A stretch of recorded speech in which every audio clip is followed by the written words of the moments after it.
Hi all, welcome to Shruti's learning square. നമ്മൾ ഇന്ന് പഠിക്കാൻ പോകുന്ന പോർഷൻ എന്ന് പറഞ്ഞു കഴിഞ്ഞാൽ റീസണിങ്ങിലെ റാങ്കിങ് എന്ന് പറഞ്ഞിട്ടുള്ള ഒരു പോർഷനാണ് പഠിക്കാൻ പോകുന്നത്. അപ്പോൾ റാങ്കിങ് നിങ്ങൾക്ക് എല്ലാവർക്കും അറിയായിരിക്കും, പക്ഷേ എളുപ്പത്തിൽ എങ്ങനെയാണ് പഠിക്കണേ എന്നുള്ളതാണ് ഞാൻ പറയാൻ പോണേ. ലോജിക് ആയതുകൊണ്ട് എല്ലാവർക്കും ഓരോ തരത്തിലായിരിക്കും എല്ലാവരും ചിന്തിക്കുന്നത്. അപ്പോൾ നമുക്ക് എന്ത് പറ്റും, ക്ലാസ് റൂമിലൊക്കെ പോയി എക്സാം എഴുതുന്ന സമയത്ത് നമ്മുടെ സമയം കഴിഞ്ഞിട്ടുണ്ടാവും. അതുകൊണ്ട് നിങ്ങൾക്കായിട്ടുള്ള ഒരു എളുപ്പവഴിയും കൊണ്ടാണ് ഞാൻ വന്നേക്കുന്നത്. എല്ലാവരും ഒന്ന് കണ്ടു നോക്കുക. നമുക്ക് ആദ്യത്തെ ക്വസ്റ്റ്യനിലേക്ക് കയറാം. നമ്മുടെ ക്വസ്റ്റ്യൻ എന്ന് പറഞ്ഞു കഴിഞ്ഞാൽ ഉമ ഫ്രണ്ടിൽ നിന്ന് 8ാമത്തെ റാങ്കും ബാക്കിൽ നിന്ന് 37th റാങ്കുമാണെന്നാണ് പറഞ്ഞിരിക്കുന്നത്. ടോട്ടൽ സ്റ്റുഡൻസ് എത്ര ഉണ്ടെന്നുള്ളത് നമ്മൾ കണ്ടുപിടിക്കണം കേട്ടോ. അങ്ങനെയാണെങ്കിൽ ആ ക്ലാസ്സിൽ മൊത്തം എത്ര കുട്ടികൾ ഉണ്ടെന്നുള്ളതാണ് നമ്മൾ കണ്ടുപിടിക്കേണ്ടത്. അപ്പൊ എങ്ങനെയാ ചെയ്യണമെന്ന് വെച്ചാൽ 2 റാങ്ക് കൊടുത്തിരിക്കുകയാണ്. ഫ്രണ്ടിലത്തെ റാങ്കും കൊടുത്തിട്ടുണ്ട്, ബാക്കിലത്തെ റാങ്കും കൊടുത്തിട്ടുണ്ട്. അപ്പൊ നമ്മൾ എന്ത് ചെയ്യണമെന്ന് വെച്ചാൽ ഈ 2 അതായത് 2 റാങ്കും തമ്മിൽ അങ്ങ് കൂട്ടുക. അതായത് 37 + 8 ചെയ്യുക. അപ്പൊ എത്ര കിട്ടും? 45 കിട്ടും കേട്ടോ. ഈ 45ന് നമ്മൾ 1 കുറയ്ക്കണം. അപ്പൊ നമുക്ക് എത്ര കിട്ടും? 44. എന്തിനാണ് ഈ 1 കുറച്ചെന്നുള്ളത് ഞാൻ പറഞ്ഞുതരാം. ഇപ്പൊ തൽക്കാലം നിങ്ങൾ ഇത്രയും മനസ്സിലാക്കി വെക്കുക. അതായത് 2 റാങ്ക് കൊടുത്തിട്ടുണ്ടെങ്കിൽ ഫ്രണ്ടിലത്തെ റാങ്കും ബാക്കിലത്തെ റാങ്കും തമ്മിൽ കൂട്ടുക. എന്നിട്ട് കിട്ടുന്ന ആൻസറിന്റെ ഒപ്പം നമ്മൾ 1 കുറയ്ക്കുക. അപ്പൊ നമുക്ക് എന്ത് കിട്ടും? മൊത്തത്തിൽ ആ ക്ലാസ്സിൽ എത്ര കുട്ടികൾ ഉണ്ട് എന്നുള്ളത് നമുക്ക് കിട്ടും കേട്ടോ. എന്തിനാ ഞാൻ 1 കുറച്ചതെന്നുള്ളത് ഞാൻ പറഞ്ഞുതരാം. അപ്പൊ ഒന്ന് ശ്രദ്ധിച്ചോളൂ. ഇപ്പൊ ഒരു ക്ലാസ്സിൽ 3 കുട്ടികൾ ഉണ്ടെന്ന് വിചാരിക്കുക, 3 പേര് കേട്ടോ. അപ്പൊ ഞാനിവിടെ 3 ഡാഷ് ഇട്ടേക്കാണ്. ഉമയുടെ റാങ്ക് ഫ്രണ്ടിൽ, അതായത് ഇവിടെ നിന്ന് ഉമയുടെ റാങ്ക് 2 വിചാരിക്കുക. അപ്പൊ 1, 2 ഇവിടെയാണ് ഉമ ഇരിക്കുന്നത്. ഓക്കെ. ഇനി പുറകീന്ന് നോക്കുമ്പോ ഉമയുടെ റാങ്ക് വീണ്ടും 2 വിചാരിക്കുക. അപ്പൊ 1, 2. അപ്പൊ ഇവിടുന്ന് നോക്കുമ്പോഴും 2, ഇവിടുന്ന് നോക്കുമ്പോഴും 2. അങ്ങനെയാണെങ്കിൽ നമുക്ക് ടോട്ടൽ എത്ര സ്റ്റുഡൻസ് ഉണ്ടെന്നുള്ളത് കിട്ടും? 4 പേരുണ്ടെന്നല്ലേ നമ്മൾ വിചാരിക്കുക. പക്ഷെ അങ്ങനെയാണോ? അല്ല, 3 പേരാണ് ശരിക്കും മൊത്തത്തിൽ സ്റ്റുഡൻസ് ഉള്ളൂ. പക്ഷെ ഉമയുടെ റാങ്ക് ഫ്രണ്ടിൽ നിന്ന് 2ാമത്തതും ബാക്കിൽ നിന്ന് 2ാമത്തതും ആയി കഴിയുമ്പോൾ നമുക്ക് എന്ത് വരും? 2 + 2 4 ആണ് ശരിക്കും വരിക. പക്ഷെ അതിന്റെ വാല്യൂ കൊടുത്തിരിക്കുന്ന കുട്ടികളുടെ എണ്ണത്തിനേക്കാളും കൂടുതലായതുകൊണ്ട് നമ്മൾ ഈ 4ന്ന് ഒരു 1 കൂടെ എപ്പോഴും കുറയ്ക്കണം. അതായത് അപ്പൊ നമുക്ക് 3 കിട്ടും. 1 കുറയ്ക്കാൻ കാര്യം എന്ന് വെച്ചാൽ ഉമേനെ ഞാൻ ഇവിടെ നിന്ന് നോക്കിയപ്പോഴും ഞാൻ ഉമേനെ കൗണ്ട് ചെയ്തു, ഇവിടെ നിന്ന് നോക്കി കഴിഞ്ഞപ്പോഴും ഉമേനെ കൗണ്ട് ചെയ്തു. അപ്പൊ ഉമ 2 കേസിലും വന്നിരിക്കുകയാണ്. അതുകൊണ്ടാണ് ഞാൻ 1 കുറയ്ക്കാൻ കാര്യം. ഓക്കെ, അടുത്ത ക്വസ്റ്റ്യൻ നോക്കാം. രാമുവിന് ഒരു PSC എക്സാമിൽ 20ാം റാങ്ക് ഉണ്ട് കേട്ടോ. അതുപോലെ തന്നെ മൊത്തം 60 കുട്ടികളാണ് ആ ലിസ്റ്റിൽ വന്നിരിക്കുന്നത്. അങ്ങനെയാണെങ്കിൽ താഴെ നിന്നുള്ള രാമുവിന്റെ റാങ്ക് ആണ് നമ്മൾ കണ്ടുപിടിക്കേണ്ടത് കേട്ടോ. അപ്പൊ നമുക്കറിയാം റാങ്ക് എന്ന് പറഞ്ഞു കഴിഞ്ഞാൽ ഫസ്റ്റ് കിട്ടിയ ആളുടെ പേര് ആദ്യം വരും. അങ്ങനെ 20ാം റാങ്കാണ് രാമുവിന് കിട്ടിയത് നമ്മൾ മോളിൽ നോക്കുമ്പോൾ. അപ്പൊ ടോട്ടല് 60 കുട്ടികളുണ്ട്. നമ്മൾ താഴേന്ന് നോക്കുമ്പോൾ രാമുവിന്റെ റാങ്ക് ആണ് നമ്മൾ കണ്ടുപിടിക്കേണ്ടത്. അപ്പൊ നമുക്ക് ഇവിടെ എന്തൊക്കെയാ കൊടുത്തിരിക്കണെന്ന് നോക്കിക്കോളൂ. രാമുവിന്റെ റാങ്ക് കൊടുത്തിട്ടുണ്ട്. അതുപോലെ തന്നെ മൊത്തം 60 കുട്ടികളുണ്ടെന്ന് കൊടുത്തിട്ടുണ്ട്. ശരിയല്ലേ? നേരത്തെ നമുക്ക് എന്തായിരുന്നു കൊടുത്തിരുന്നത്? ഫ്രണ്ടിൽ നിന്നുള്ള റാങ്കും കൊടുത്തിട്ടുണ്ട്, പുറകിൽ നിന്നുള്ള റാങ്കും കൊടുത്തിട്ടുണ്ട്. മൊത്തം കുട്ടികൾ കൊടുത്തിട്ടുണ്ടായിരുന്നില്ല. ഇതിനകത്ത് മൊത്തം കുട്ടികൾ കൊടുത്തിട്ടുണ്ട്, അതുപോലെ തന്നെ മുകളിൽ നിന്നുള്ള റാങ്കും കൊടുത്തിട്ടുണ്ട്. അപ്പൊ ഇങ്ങനെ കൊടുക്കുന്ന കേസുകളിൽ നമ്മൾ എന്ത് ചെയ്യണമെന്ന് വെച്ചാൽ ഈ 60ന്ന് 20 അങ്ങ് കുറയ്ക്കണം. അതായത് 60 - 20. അപ്പൊ എത്ര കിട്ടും? നമുക്ക് 40 കിട്ടും കേട്ടോ. ഇനി ഒരു എളുപ്പ വഴി ഞാൻ പറഞ്ഞുതരാം. അതായത് നമ്മൾ എപ്പോഴും ഇങ്ങനെ കുറയ്ക്കുകയാണെങ്കിൽ അടുത്ത സ്റ്റെപ്പ് നമ്മൾ എന്ത് ചെയ്യണം? ഈ 40യുടെ ഒപ്പം ഒരു 1 കൂട്ടണം. അതായത് 41 കിട്ടും.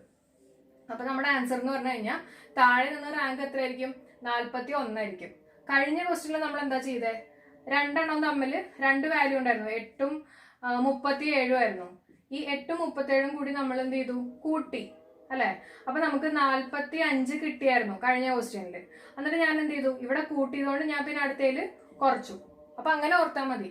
ആദ്യത്തെ 2 നമ്മൾ കൂട്ടുകയാണെങ്കിൽ അടുത്തേല് നമ്മൾ അതിന്റെ ഒപ്പം കുറയ്ക്കും. ഇവിടെ ആദ്യത്തെ 2 നമ്മൾ എന്ത് ചെയ്തു? കുറച്ചു. അപ്പൊ അടുത്ത സ്റ്റെപ്പിൽ നമ്മൾ എന്ത് ചെയ്യും? ഒരു 1 അതിന്റെ ഒപ്പം അങ്ങ് കൂട്ടും. എന്താ ഈ 1 കൂട്ടാനുള്ള കാര്യം എന്നുള്ളത് ഞാൻ പറഞ്ഞുതരാം. ഇത്രയും ക്ലിയർ ആയില്ലേ? എന്തുകൊണ്ടാണ് ഞാൻ ആ 1 കൂട്ടിയെന്നുള്ളത് ഞാൻ പറഞ്ഞുതരാം. ഇപ്പൊ നമ്മുടെ ക്ലാസ് റൂം ആലോചിക്കാം.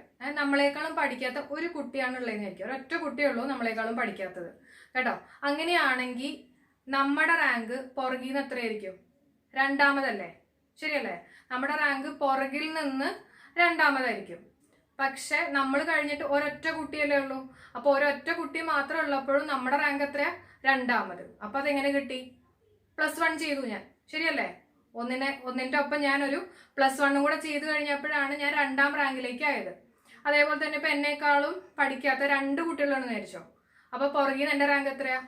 3 2 അതായത് ആ 2ന്റെ ഒപ്പം ഞാൻ ഒരു 1 കൂടെ ആഡ് ചെയ്താലേ എനിക്ക് ആ റാങ്ക് പുറകിൽ നിന്നുള്ളത് കിട്ടുള്ളൂ. അതുകൊണ്ടാണ് 3 ഇപ്പൊ കൺസെപ്റ്റ് ക്ലിയർ ആയോ എന്തുകൊണ്ടാണ് ഞാൻ +1 ചെയ്തെന്നുള്ളത്? അടുത്ത ടൈപ്പ് ക്വസ്റ്റ്യൻ നോക്കാം. അതായത് മൊത്തം 18 കുട്ടികൾ ഉണ്ട് എന്നുള്ളതാണ് പറഞ്ഞിരിക്കുന്നത്. അപ്പൊ മൊത്തം 18 കുട്ടികളിനകത്തെ അരുൺ എന്ന് പറഞ്ഞൊരു കുട്ടിയുണ്ട്, ഗീത എന്ന് പറഞ്ഞിട്ടുള്ള ഒരു കുട്ടിയുണ്ട്. അരുണിന്റെ റാങ്ക് എന്ന് പറയുന്നത് ഫ്രണ്ടിൽ നിന്ന് 7ാമത്തെ ആണ്. അതേപോലെ തന്നെ ഗീതയുടെ റാങ്ക് എന്ന് പറഞ്ഞു കഴിഞ്ഞാൽ ബാക്കിൽ നിന്ന് 14ാമത്തെ ആണ്. ഒരാളുടെ റാങ്ക് ഫ്രണ്ടിൽ നിന്നാണ് പറയുന്നത്, അടുത്ത ആളുടെ റാങ്ക് പറയുന്നത് പുറകിൽ നിന്നാണ് പറയുന്നത്. അപ്പൊ അങ്ങനെയാണെങ്കിൽ ഈ രണ്ടുപേരുടെയും റാങ്ക് അങ്ങ് കൂട്ടാൻ പോവാണ് കേട്ടോ. അപ്പൊ എത്ര കിട്ടും? 14 + 7. അപ്പൊ നമുക്ക് കിട്ടും 21 കിട്ടും. അതായത് 21 ആൾക്കാര് ഇവരുടെ ഇടയിൽ ഉണ്ട് എന്നുള്ളതാണ് പറയുന്നത്. ശരിയാണോ? അല്ല. കാരണം നമുക്കറിയാം മൊത്തം ആൾക്കാർ 18 ഉള്ളൂ. അപ്പൊ പിന്നെ എങ്ങനെ വന്നാലും ഇവരുടെ രണ്ടുപേരുടെ ഇടയിൽ 21 ആൾക്കാർക്ക് ഇരിക്കാൻ പറ്റില്ല. ക്ലിയർ അല്ലേ? അപ്പൊ ഇത് മനസ്സിലാക്കാൻ വേണ്ടി ഞാനൊരു ചെറിയ എക്സാമ്പിൾ പറഞ്ഞുതരാം. എന്നിട്ട് നമുക്ക് വീണ്ടും ഈ ക്വസ്റ്റ്യനിലേക്ക് കടക്കാം. എയുടെ പൊസിഷൻ ഇവിടെ നിന്ന് നോക്കുന്ന സമയത്ത് എയുടെ പൊസിഷൻ വരുന്നത് 4ാമതാണെന്ന് വെച്ചോ. അപ്പൊ 1 2 3 4 ഇവിടെയാണ് എ നിൽക്കുന്നത്, ഇവിടെ നിന്ന് നോക്കുമ്പോ കേട്ടോ.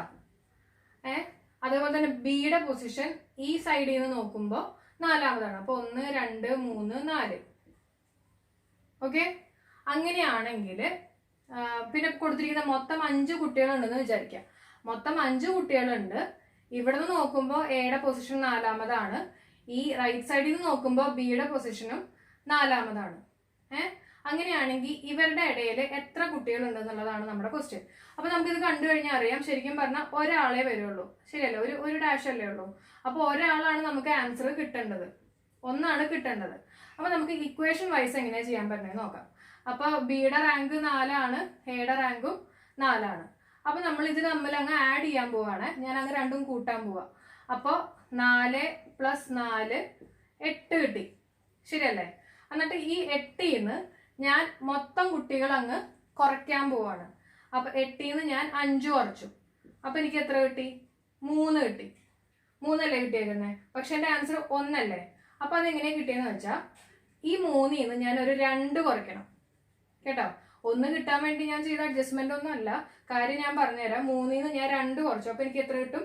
1 കിട്ടും. എന്തുകൊണ്ടാണ് ഞാൻ ഈ 2 കുറച്ചതെന്നുള്ളത് ഞാൻ കാണിച്ചു തരാം. ഇപ്പൊ ഇവിടെ 4ാമതാണെന്ന് പറയുകയാണെങ്കിൽ 4ാമതാണെന്ന് പറയുകയാണെങ്കിൽ 1 2 3 4. അപ്പൊ ഞാൻ ബീനെ കൂട്ടിയില്ലേ?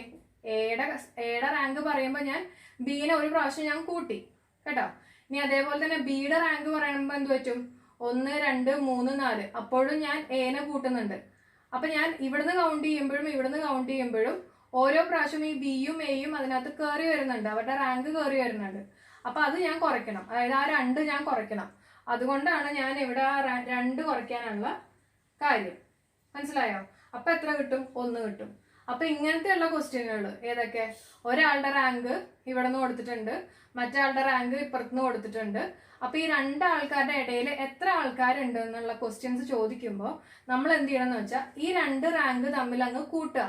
ഈ 2 റാങ്ക് തമ്മിൽ കൂട്ടിയിട്ട് മൊത്തം കുട്ടികളുടെ എണ്ണം ഈ, അതായത് ഇപ്പൊ ഇവിടെ 4 ഇവിടെ 4, ഈ ഇത് രണ്ടും കൂട്ടുക. അപ്പൊ എത്ര കിട്ടി? 8 കിട്ടി. 8 കിട്ടിയിട്ട് അതിന് നമ്മൾ ഈ മൊത്തം കുട്ടികൾ അതിന് കുറയ്ക്കുക. അപ്പൊ എത്രയായി? 8 - 5 3 കിട്ടി. ശരിയല്ലേ? ഇനി എന്ത് ചെയ്യണം? ഇവരുടെയും അതായത് ബിയുടെയും എയുടെയും റാങ്ക് നമ്മൾ പ്രാവശ്യം കൂട്ടിയിട്ടുണ്ടല്ലോ, അപ്പൊ അതങ്ങ് കുറയ്ക്കാം. അപ്പൊ 3 - 2 1 കിട്ടും. ക്ലിയർ അല്ലേ? ഇനി നമ്മൾ വീണ്ടും നമ്മുടെ ക്വസ്റ്റ്യനിലേക്ക് കയറി വന്നേക്കാണ്. ഇത് നിങ്ങൾക്ക് ചെയ്യാൻ പറ്റും കേട്ടോ. ഇനി നോക്കിയേ, മൊത്തം 18 കുട്ടികളാണെന്ന് പറഞ്ഞു. അരുണിന്റെ റാങ്ക് ഫ്രണ്ടിൽ നിന്ന് 7ാമത്തതും ഗീതയുടെ റാങ്ക് ബാക്കിൽ നിന്ന് 14മാണ്. അപ്പൊ അരുണിന്റെയും ഗീതയുടെയും ഇടയിൽ എത്ര ആൾക്കാരുണ്ടെന്നുള്ളതാണ് നമ്മൾ കണ്ടുപിടിക്കേണ്ടത്. ഓക്കെ. അപ്പൊ നമുക്കൊന്ന് ചെയ്ത് നോക്കാം. നിങ്ങൾ എന്റെ ഒപ്പം തന്നെ ചെയ്യാട്ടോ. അപ്പൊ നമുക്ക് എന്ത് ചെയ്യണം? 2 റാങ്ക് കൊടുത്തിട്ടുണ്ട്. അപ്പൊ ഈ 2 റാങ്കും കൂടിയിട്ട് കൂട്ടണം. അപ്പൊ 14 + 7 that gives you 21 കിട്ടും കേട്ടോ. മൊത്തം എത്ര കുട്ടികളുണ്ട്? 18 കുട്ടികളുണ്ട്. പക്ഷെ നമ്മൾക്ക് കിട്ടിയേക്കുന്ന വാല്യൂ എന്ന് പറഞ്ഞാൽ ഈ 18നേക്കാളും വലുതാണ് 21. ഒന്ന് ആലോചിക്കുക, ആകെ കൂടി 18 കുട്ടികളുള്ളൂ. പിന്നെ അരുണിന്റെയും ഗീതയുടെയും ഇടയിൽ 21 കുട്ടികൾക്ക് ഇരിക്കാൻ പറ്റുമോ? ഇല്ല. അപ്പൊ നമ്മള് ഇതിൽ നിന്ന്, അതായത് നമ്മുടെ മൊത്തം ഏതാണോ വലുത് അതിൽ നിന്ന് കുറയ്ക്കാം കേട്ടോ. അപ്പൊ എനിക്ക് കിട്ടിയത് 21 ആണ് വലുത്. അപ്പൊ ഞാൻ 21 ഞാൻ ഈ 18 കുറച്ചു. നേരത്തെ ഞാൻ പറഞ്ഞ പോലെ തന്നെ കേട്ടോ.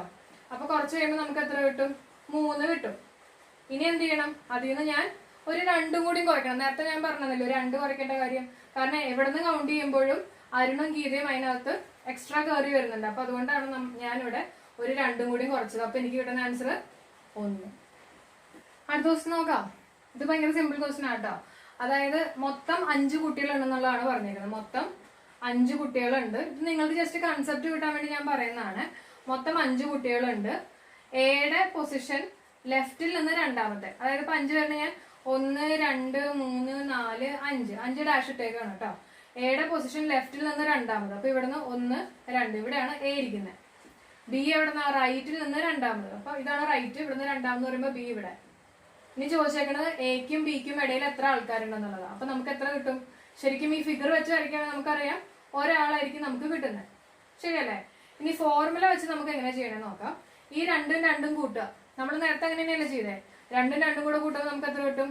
4 കിട്ടും. മൊത്തം എത്ര കുട്ടികളുണ്ട്? 5 കുട്ടികളുണ്ട്.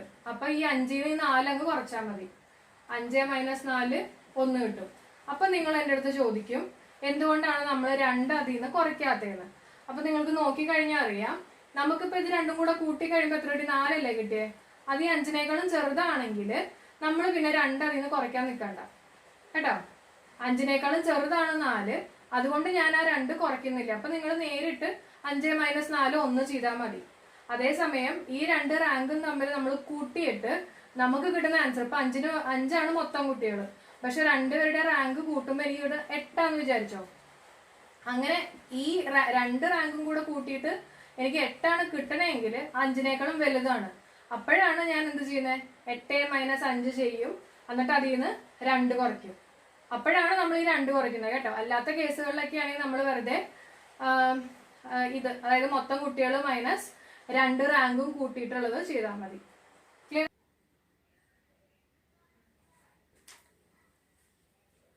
അടുത്ത ക്വസ്റ്റ്യൻ നോക്കാം. ഇത് 5th ടൈപ്പ് ആണ്. ഇത് ഭയങ്കര ഇമ്പോർട്ടന്റ് ആണ്. PSCക്കൊക്കെ സ്ഥിരം ചോദിക്കുന്ന ഒരു പോർഷൻ ആണ്. അപ്പൊ എല്ലാവരും ശ്രദ്ധിച്ച് കേൾക്കുക.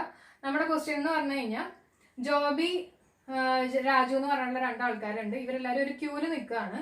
അപ്പൊ ജോബി ലെഫ്റ്റിൽ നിന്ന് 7ാമത്തെ പൊസിഷനിലാണ് നിൽക്കുന്നത് ക്യൂല്. അതേസമയം 7ാമത്തെ കേട്ടോ. അതേസമയം രാജു റൈറ്റിൽ നിന്ന് 12ാമത്തെ സ്ഥാനത്താണ് നിൽക്കുന്നത് കേട്ടോ.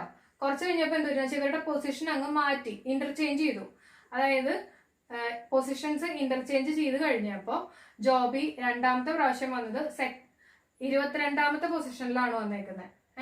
ലെഫ്റ്റ്. ഇനി പറഞ്ഞിരിക്കുന്നത് ജോബിയുടെയും രാജുവിന്റെയും പൊസിഷൻസ് ഇന്റർചേഞ്ച് ചെയ്തു. ഇന്റർചേഞ്ച് എന്ന് പറഞ്ഞാൽ എന്താ? ജോബി ഇരിക്കുന്ന സ്ഥലത്ത് രാജു ഇരുന്നു, രാജു ഇരിക്കുന്ന സ്ഥലത്ത് ജോബി ഇരുന്നു. അങ്ങനെ വന്നു കഴിഞ്ഞപ്പോ പിന്നെയുള്ള ജോബിയുടെ സ്ഥലം എന്ന് പറഞ്ഞു കഴിഞ്ഞാൽ ലെഫ്റ്റിൽ നിന്ന് 22ാമത്തെ പൊസിഷനാണ്. ഇപ്പൊ ഇതൊന്നും കൂടി ക്ലിയർ ആക്കാൻ വേണ്ടി ഞാൻ വരച്ച് കാണിച്ചു തരാം കേട്ടോ. ഇപ്പൊ ഇങ്ങനെയാണ് ഇരിക്കുക. ആദ്യം ജോബി ലെഫ്റ്റിൽ നിന്ന് 7th. അപ്പൊ ഇവിടെയാണ് ആദ്യം ജോബി ഇരുന്നതെന്ന് ഇരിക്കുക. 7th ആണ് കേട്ടോ. ഓക്കെ. രാജു അപ്പൊ 12th ആണ്. അപ്പൊ റൈറ്റിൽ നിന്ന് രാജു ഇപ്പൊ ഇവിടെ നിന്നല്ല നോക്കണം. അപ്പൊ ഇവിടുന്ന് 12th ആണ് രാജു. ഇനി ഇവരുടെ പൊസിഷൻ മാറാൻ പോവാണ്. പൊസിഷൻ മാറുമ്പോൾ എന്ത് പറ്റും? ഇവിടെ ആയിരിക്കും രാജു ഇരിക്കുന്നത്, ഇവിടെ ആയിരിക്കും ജോബി ഇരിക്കുന്നത്. ശരിയാണല്ലോ? അപ്പൊ ഇവിടെ ജോബി ഇരുന്ന് കഴിയുമ്പോ ലെഫ്റ്റിൽ നിന്ന് ജോബിയുടെ പൊസിഷൻ എത്രയാണ്? 22ആയി. അപ്പൊ ഞാനിവിടെ 22 ഇടുക. ക്ലിയർ ആയോ? അതായത് ജോബിയുടെ പുതിയ പൊസിഷനാണ് ഞാൻ ഇവിടെ 22 ഇട്ടേക്കുന്നത്. ഇനി നമ്മൾ എന്താ ചെയ്യേണ്ടതെന്ന് വെച്ചാൽ ഇത് 2ഉം കൂടി അങ്ങ് കൂട്ടുക. ഏത്? ഈ 12. നമുക്ക് 2 വാല്യൂ കിട്ടുമല്ലോ. ആ 2 വാല്യൂ തമ്മിൽ നമ്മൾ അങ്ങ് കൂട്ടുക. അപ്പൊ എത്ര കിട്ടും? 34 കിട്ടും. മുമ്പത്തെ 12ഉം അതിന്റെ ഒപ്പം 22ഉം കൂട്ടുക. അപ്പൊ 34 കിട്ടും. എന്നിട്ട് അതിൽ നിന്ന് 1 കുറച്ചാൽ മതി. അതായത് 33 ആയിരിക്കും നമ്മുടെ ആൻസർ. ഇതിന്റെ അർത്ഥം ആ ക്യൂവില് 33 ആൾക്കാരാണ് ഉണ്ടായിരുന്നെന്നുള്ളതാണ് കേട്ടോ. അപ്പൊ എല്ലാവർക്കും എന്റെ വീഡിയോ ഇഷ്ടമായി എന്ന് വിശ്വസിക്കണു. ഇഷ്ടമായിട്ടുണ്ടെങ്കിൽ എല്ലാവരും എനിക്ക് വേണ്ടിയിട്ട് ഒന്ന് ലൈക്ക് ചെയ്യുക, ഷെയർ ചെയ്യുക, സബ്സ്ക്രൈബ് ചെയ്യുക. താങ്ക്